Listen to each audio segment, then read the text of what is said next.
Hey everyone, welcome to another Vervoe webinar. This is part of our series on the skills shortage. This is episode 8 of 8, so the final one.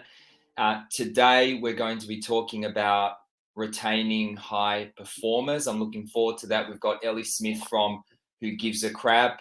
Who Gives a Crap is a company that makes recycled toilet paper. And correct me if I'm wrong, Ellie, but half of the profits go to help build toilets. There are 2 billion people now in the world without access to or proper access to toilets, and that's connected to running water and water sanitation issues around the world. So this is one organization that's trying to fix that, and Ellie is responsible for people and culture. So Ellie, welcome. Thank you for having me. And yeah, bang on. You summed up what we do and why we're doing it really well. Good. Well, we're going to come back to why we're doing it. I think is important in retaining top performers. So let's get stuck into it. Top or high performers. What does that even mean? Who gets to decide? And is that an individual thing, or is that something bigger than the individual? Yeah. So three pretty big follow-ons from what is it. So what is it? I think it's something that you have to be willing to acknowledge it will change over time. For us, what we consider a high performer is something that is really different to what things looked like in our business 3 years ago. It's definitely something that is company owned or a team felt. Individuals can take personal accountability as well, but definitely I see high performance as being a collaborative team shared effort. And then in terms of who decides it, the default does fall to leadership. It is a responsibility for leaders, but that responsibility is one of not just setting and socializing and making sure that they're really clear, but also living and fulfilling the criteria themselves as well, which it sounds really easy and really simple, but it's a very difficult thing to balance as a leader, stepping up and setting that bar, acknowledging that you also need to hit it yourself as well. So there's two interesting things that you touched on. One was around this dynamic of team versus individual. I want to ask you about that. And the second one was around, you said early on that it depends on the time, or it can change. It's not a constant state, which implies that I can be a high performer. Maybe I was a high performer yesterday, maybe I'm not performing at a high level today, and I want to come back to that. So let's start with the team aspect of it. What does that actually look like? Does that mean that we're prepared to compromise on individual performance in order to achieve team performance? We put the team first, or does that mean that we hire differently to we're not hiring A players, we're trying to hire people that complement each other? Like what's all that about?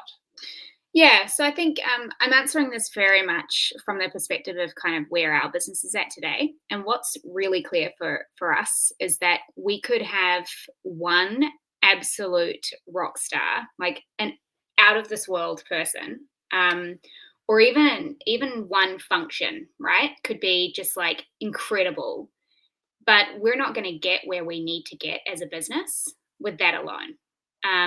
So there is not one function or one role that has a responsibility at the moment, which, you know, puts everything else going on in the business in the background. We're definitely in a position where we're needing to forge ahead on all fronts, right? So in order to do that, we acknowledge and we talk about it often. There needs to be a company first view and approach to how we work. So cross-functional work is not an extra, it's part of how anything gets done for us today and how we're kind of growing. So I think for us acknowledging kind of that team focus, the thing that helps ground the expectations on what does that look like is um, an absolute commitment that nobody could ever be considered a high performer if they're not living the values, for example. The values are a thing that really helps keep people connected to working together. It helps us understand how do we have the right boundaries and respect and kind of exchange with each other. And so that's an example of a way that we would ensure that the team first, company first, purpose first priority always stays central to any high performance conversation. So you said no one could be considered a high performer if they don't live the values. So I want to ask you about that. So what if I'm the top performing sales rep or the best engineer, or I've got the highest customer satisfaction score in customer service, whatever it is. But maybe I'm I don't speak to people in the most gentle way, or maybe I'm sort of disruptive in some other way that rubs people the wrong way, or whatever it is that's in the sort of behavior side of the spectrum, but technically, functionally, absolutely outperforming. I mean, that's a dilemma that a lot of companies have. Brilliant jerks, it's often referred to. Do we tolerate that? And I think, and also when you're answering that, I think people want to hear, well, if the answer's, it's easy to say, well, no, we don't tolerate, but like, how do you practically follow through with that? Because they're not easy decisions. Yeah, so I think that's where values become, it's critical that your values are actually true, right? So if your values are truly aligned to your purpose as a business, kind of why you exist as an organization, and if they are not just words on a wall, but people truly believe that it will help them do their best work, that's the first thing you've really got to have clear, right? So like values that are actually true, values that are authentic and real. In terms of how you challenge it, if you're seeing people not living to those values, the answer kind of comes into, it's really simple, right? In the moment, as soon as you spot it, acknowledging why it's not aligned, why a behavior or an output that somebody has done is not aligned to the values, being really firm on the expectations on how to correct or how to support somebody to get back on track, and then following up. So that is not rocket science at all, right? It's just having the conversation as soon as you know that you need to, and then not forgetting that you need to have it again. So that's how we kind of keep ourselves accountable to values conversations. Okay, so that makes a lot of sense. What about to come at it from a slightly different lens? If I'm a high performer, my behavior's fine. Do I have more power than other people? For example, can I ask for more money, or if I threaten to leave, will you sort of pay me more? Is there a power dynamic because people are recognized as being in that category as a high performer, and there's a perception that the organization needs them more? Yeah, so first off, we actually don't talk about high performers. It's not like something that pops up in our everyday vocabulary at Who Gives a Crap. There are reasons behind that, but I just want to acknowledge that we don't have a high performers list. We don't have certain employees that have stars next to their name or anything like that. There's no dean's list. There is no dean's list. No. Bell curve of people. Yeah. Okay. What we do have is a lot of peer acknowledgement, public peer acknowledgement. That happens a lot. And so we kind of understand that there will be different kind of perceptions on who might be a high performer at a different point of time. In terms of if they can get more, I think from their peers, they might, right? So if somebody is just really amazing at their job, if they can get stuff done well, part of that is how they work with their colleagues. They're probably going to be really inspiring and really exciting to work with if they are truly living to our values. So there's a natural kind of alignment there that they may well get more done because they get more buy-in. So more people want to be involved in their projects. More people want to be involved in the initiatives that they come up with. More people want to get their feedback when they've got ideas, right? So naturally, they kind of get a little bit more momentum behind them. In terms of leadership, I think, yeah, again, we don't talk about this formally, but there will be times where perhaps somebody's judgment call might be trusted more on gut and less with data. If they've proven to do really successful work in the past, that can happen by default. Similarly, if they've successfully executed projects with big budgets before, they're probably more likely to get sign off again versus somebody who's maybe not had as many wins under their belt. So I think, yeah, so that can happen kind of just organically, but it's not something that we've designed for. It's something we're conscious of. So it's kind of a call out. Like, why do we feel, particularly when you've got a tension with tenured employees versus new employees coming in, why do we feel more comfy giving this new shiny person budget because they have no baggage versus someone who's done the hard yards and they've been on a journey with us, right? So it's just kind of, again, lots of in the moment, real-time conversations with yourself as a leader, and then together with your peers on why and how you're making decisions and what might be different. Okay. So I want to explore this concept of points in time that you've touched on a couple of times. So some people are tall, some people are less tall. Is it also true that some people are high performers, some people are like so-so performers? Yeah, I'm going to kind of maybe take it one step back. I feel like everybody on your team is still a human. They're still a person, right? So there's a misconception that I often push back against, which is that high performers are easy. High performers are the people that don't need extra help or support. They just get stuff done.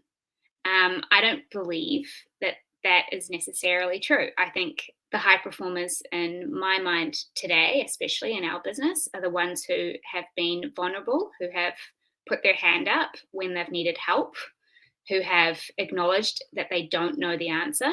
They don't pretend to know it. And that's really important, right? Because for us today as a business, we're going through a step change in our scale up journey. So it's really key that we acknowledge and as individuals when we maybe just don't know something, if we've encountered something we don't know how to tackle, that's really important. In terms of what else is different today, I think 3 years ago for us, we were definitely in get stuff done mode. It was kind of leaning on our scrappy value of just trying stuff and getting it done. Today, there's a little more expectation to bed down, foundational, scalable processes, platforms, partners, people. It's that kind of more mature approach, right? And so that means leaning into more patience. It means leaning into a different type of critical thinking than reactive, quick gut checks. And so what might have been deemed high performance 3 years ago, which is getting a solution quick, has now evolved to finding a solution that can scale. So it's a different type of execution, thinking, and collaboration required. So what you consider to be a high standard or required or high performance today is different to what it was a year ago or more, and therefore what you expect of people is different. Yeah. So it could be that people who were doing a great job, not just individually, but for the company a year ago, maybe they haven't changed anything they're doing. They're doing the same thing. Yeah.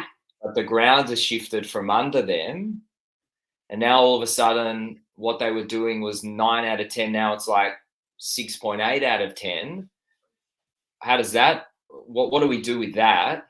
So that's the first part of my question. The second part is, what if people actually get stale or taper off? That can you sort of, is it a zone? Can you drift out of a high performance state where for whatever reason, you're going through stuff personally, you're bored, whatever, you're no longer you're no longer doing your best work.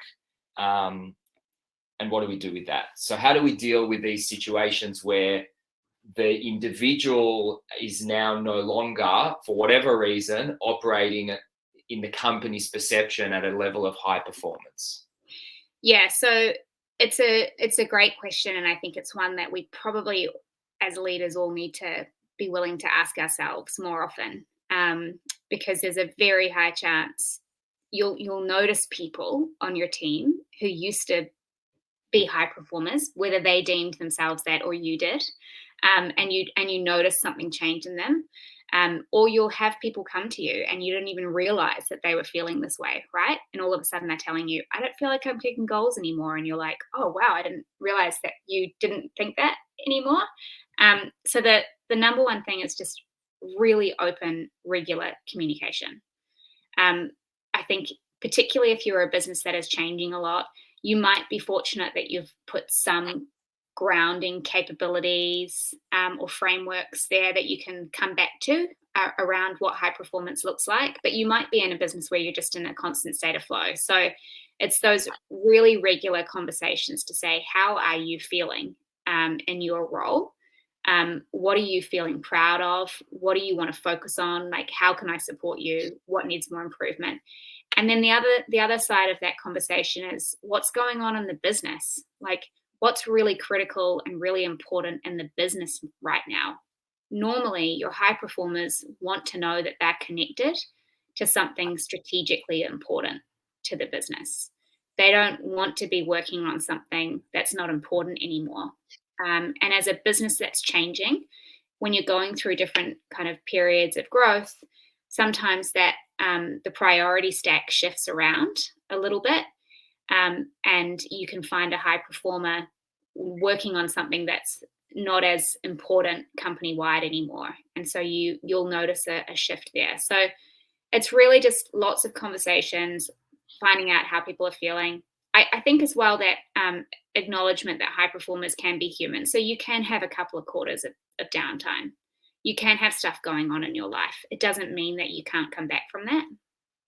And that's the long-term commitment to people on the journey. If you acknowledge that, the human stuff can be part of a high performer DNA. So let's assume we've had that conversation. We've been open about it.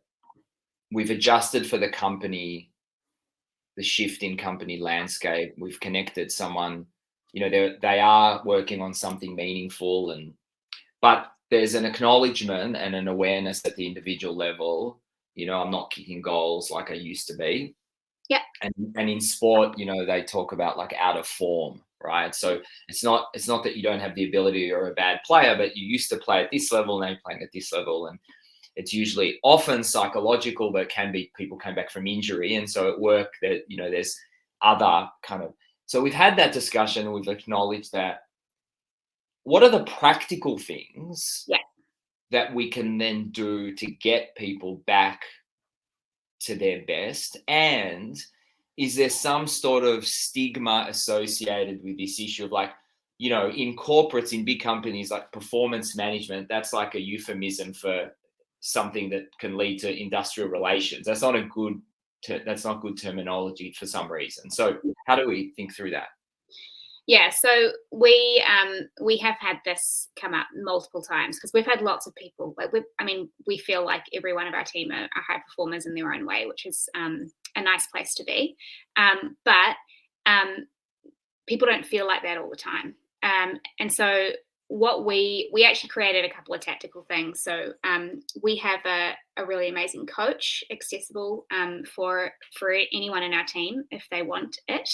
We also have a larger people and culture team to help with some of those kind of reflection, resetting moments as well. And then we've created a couple of templates and a couple of flows that can really support the manager and employee relationship through those kind of wavering moments.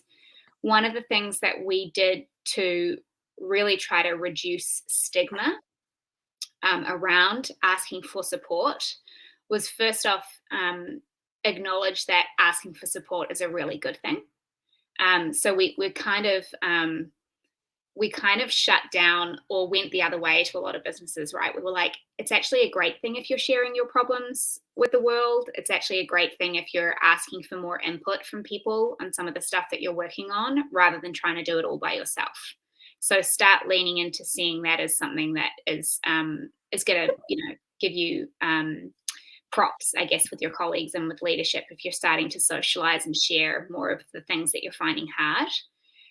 We also created a little process called a support and improvement plan, which, it's different to a performance improvement plan. This is about support, right? So it's a way to pause as an employee and a manager and really acknowledge what you need from each other to get back on track or to take the next step in your career.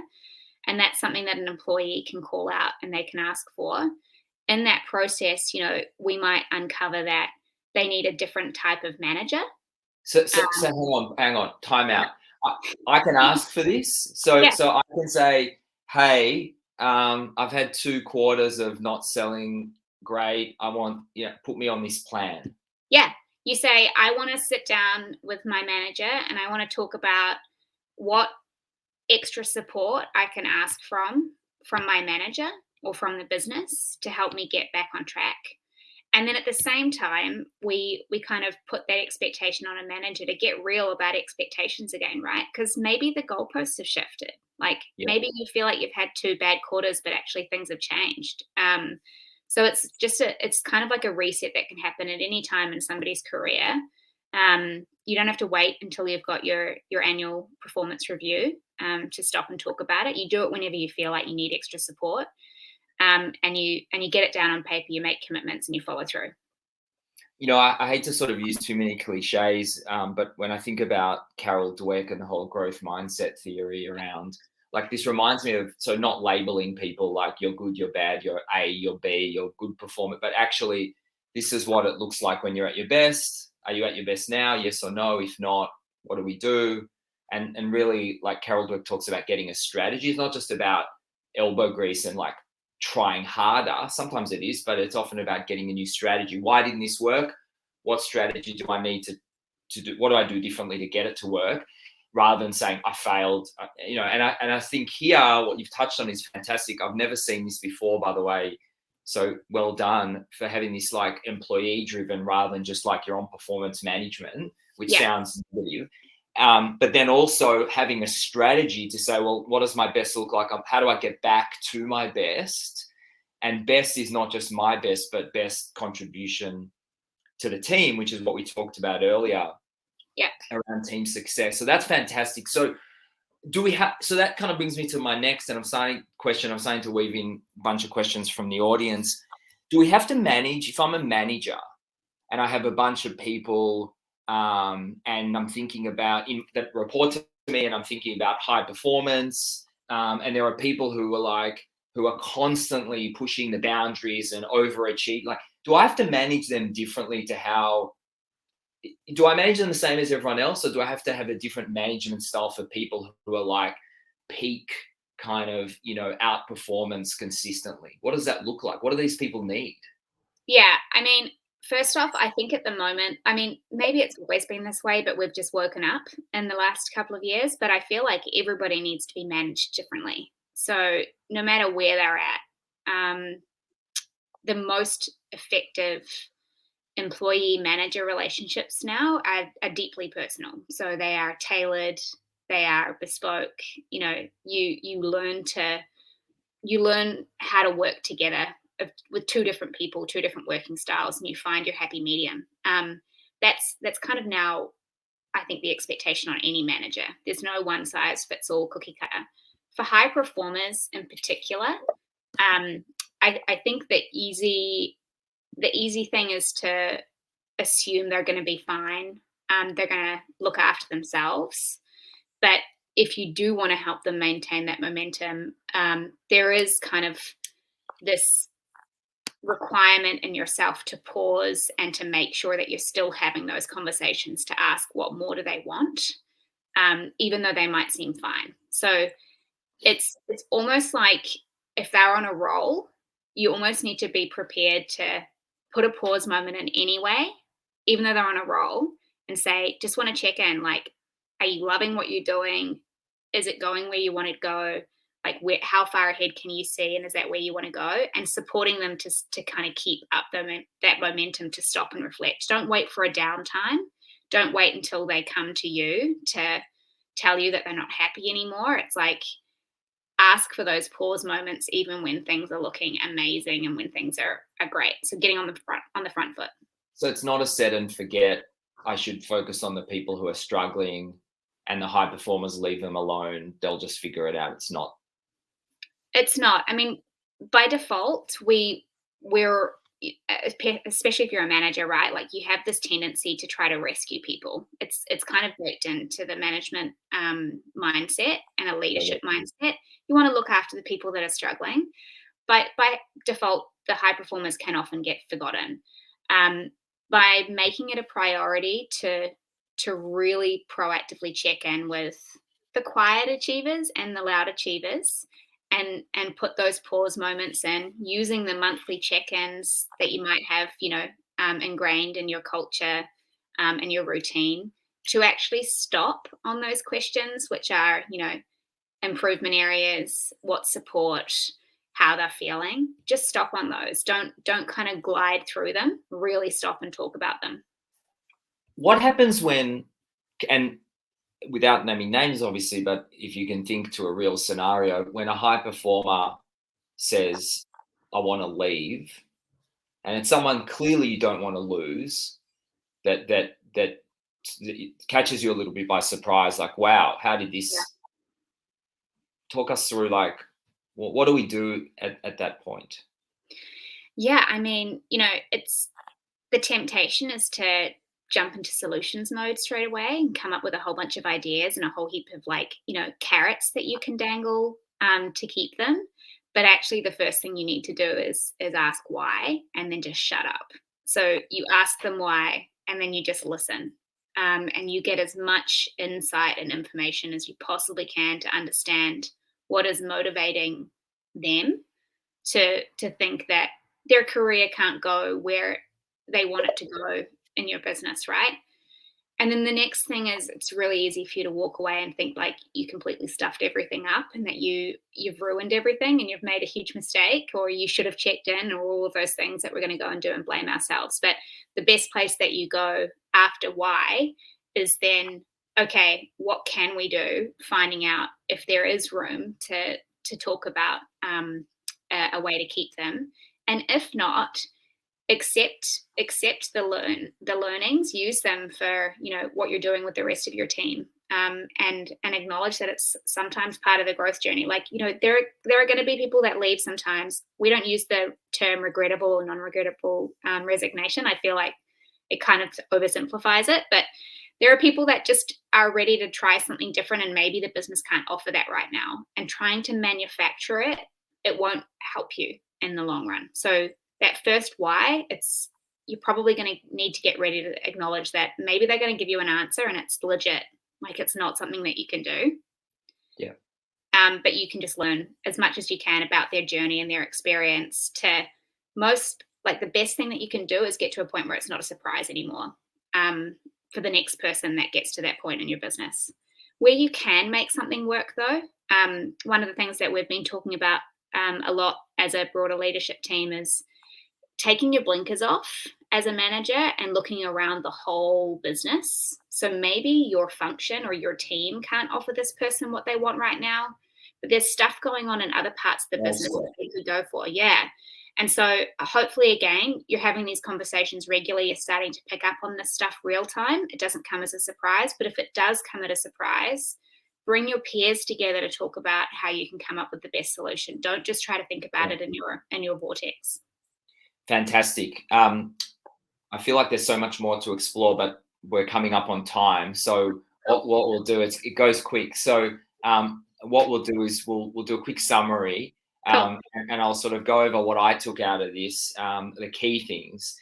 So number one, high performance doesn't have to be an individual thing. It can be a team thing. And in fact, it should be linked to helping the company achieve its goals. Number two, High performance is not like something we're necessarily born with. It's a state that we can come in and out of. And yes, there might be some people who are more often high performing, but certainly we can drift out. And when we do, there are things we can do to help people. Number 3, feedback.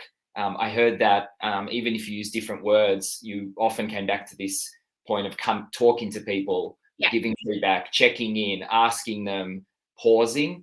And then the 4th and final one, which is my favorite, is this employee opt-in. So what was it? Support and performance? Support and improvement plan. An improvement, support and improvement. I've never heard that, and I haven't come across this kind of where employees can, in a formal sense, opt in. So I love the fact that people can put their hand up and say, I want to get back to my best. How can the company help me? And the company does that, and this isn't seen as some like. And in fact, I applaud people. I think it's courageous for people to say that. And actually, the top performers in every aspect of life, arts, sports, business, are the ones who are usually the most self-reflective and the harshest kind of critics of themselves, and put their hand up and say, I need to now climb up that hill and do better. Thanks so much for sharing the awesome things that you're doing. And it's a great organization, Who Gives a Crap. So if you want to know more about Who Gives a Crap, very easy to find. Ellie, thanks so much for being with us, and to everyone in the audience who's listened in, not just to this episode, but the 7 that preceded it. Thanks so much. We've enjoyed. We initially wanted to do 4, and we had a lot of demand, so we extended to 8. All the recordings are available to listen to, and we'll catch you next time. Thanks very much. Awesome. Thanks, guys. Thank you.